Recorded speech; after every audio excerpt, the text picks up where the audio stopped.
सरकारतर्फे जोर जबरी करीने इथे सर्वे करायचा प्रयत्न केला होता। सर्वेने टाइम दिला होता 9:30 वाजता 10 वाजता पोहोचणार, पण ते लवकर पोहोचले आणि आजूबाजूची जागाचे जे मालक होते त्यांनी त्याचा ऑब्जेक्शन नोंदवलेलं आहे। कोर्टाचे आदेश असताना सुद्धा कलेक्टरनी त्याची दखल घेतली नाही, हे आज समोर दिसण्यात आलेलं आहे। आम्ही आज डीसीपी साहेब आणि बाकीचे पोलीस अधिकारी आणि ते सीटीएस होणार हेच सांगितलेलं आहे, तुम्हाला जे करायचं असेल ते कायदेशीर करा, बळजबरीचा उपयोग आमच्यावरती करू नका।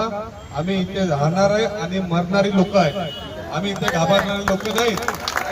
जे तुम्हाला करायचे असेल कायदेशीर करा, नाहीतर करायचा प्रयत्न करू नका।